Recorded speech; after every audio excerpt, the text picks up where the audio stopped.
Okay, now we're going to look at how you can find Pallas Athena, the asteroid, in your chart. So we're going to look at one free option that has some more steps to it, and then we're going to look at the paid version where you can get it right away without going from one website to another. So first, the free one. This is taraka.io, and here you can create a free account and your first chart is free.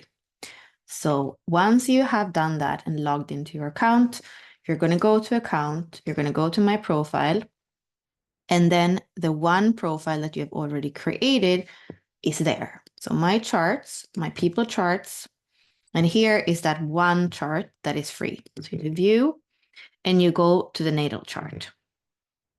And on the natal chart, you're going to have the normal body graph with all the planets. If you scroll down, you're going to have the planets and the asteroids. You're going to have one column that is personality, so the date of birth, and one column that is design, so that's 3 months before. You can scroll down all the way so that you find Pallas, or you can do Command F and then you write Pallas, and it will show it. So this is asteroid 2 in the list of the numbers for the planetary bodies. So here you're going to see that this person is going to have Pallas Athena in gate 1.3 on the personality side, in gate 48.2 on the design side. You also have the astrological way of mapping it. So the Pallas on the personality side is in Scorpio, 15 degrees. And then on the design side is Libra, 11 degrees. These are the minutes and the seconds. So you want to look at the two little letters. That stands for the sign, and then you have the degrees right before it. So if you want to do this free, you are realizing that you don't have the house here. In order to get the house, you would have to go to your astrology chart, your natal chart. So then you can go to a free website like astro.com, and you are going to click on free horoscopes and charts, and you're going to put in your information, and then you're going to look at, for your personality side, Scorpio. And it's 30 degrees in Scorpio, and we said that it was 15 degrees Scorpio. So then you're going to look in the middle. You're going to see that in the middle of Scorpio, you are in the 7th house. And then it said 11 degrees Libra, and then this is Libra. So you are a bit more than a third into Libra.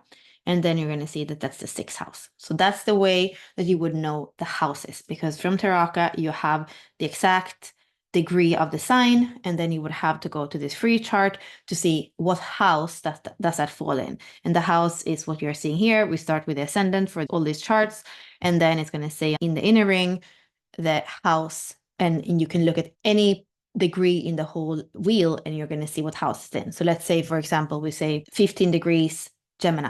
Okay, this is Gemini, it's 30 degrees, halfway through, that will be here. Okay, that's in the 2nd house. So you can always look at what's the house if you know the sign and the degree.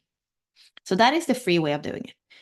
In astro.com, there's also a way of adding the asteroids to the actual chart.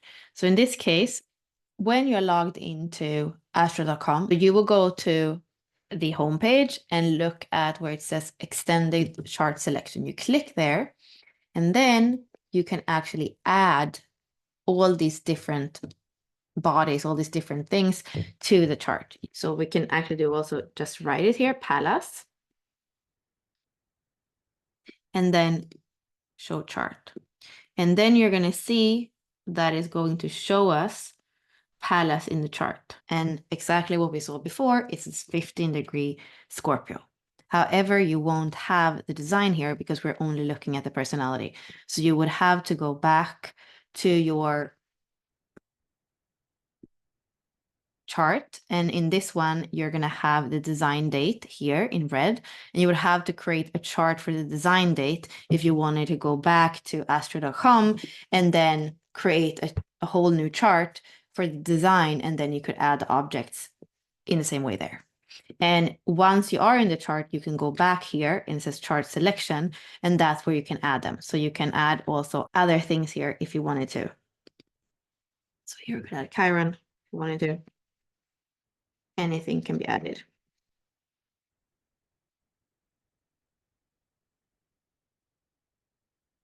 So here, in this case, in the first house. Which makes sense if somebody was born in 1982, because that's more generational. Okay, so that is the way that you do it in the free way. If you don't want to do this whole thing, if you don't want to think and you just want it right away, you would go to Genetic Matrix and you would need to have the Pro plan. It's $12.99 per month, and it allows you to download all the charts that you want in PDF. So this is the way the foundation chart looks. Once you have the Pro plan, you are going to see that if you have the free version, you don't have everything that's down here. You only have the basic information at the top. This is the foundation chart. If you want to do the quickest way of finding the most common asteroids, you're going to go down the first drop-down menu and you're going to do Astro Natal plus transits. And then you're going to go in the third drop-down and you're going to look for asteroids. So here we are finding quantum asteroids. And then right away, you're going to see the second one. So this is actually number 2, as we saw before. In the asteroids, you're going to have on the design side, Libra, gate 48.2 in the 7th house. And then on the personality side, you're going to have gate 1.3 in Scorpio in the 7th house. So here you have it right away. You don't have to do anything else than just going here and then it's there. So that is the fast way of doing it.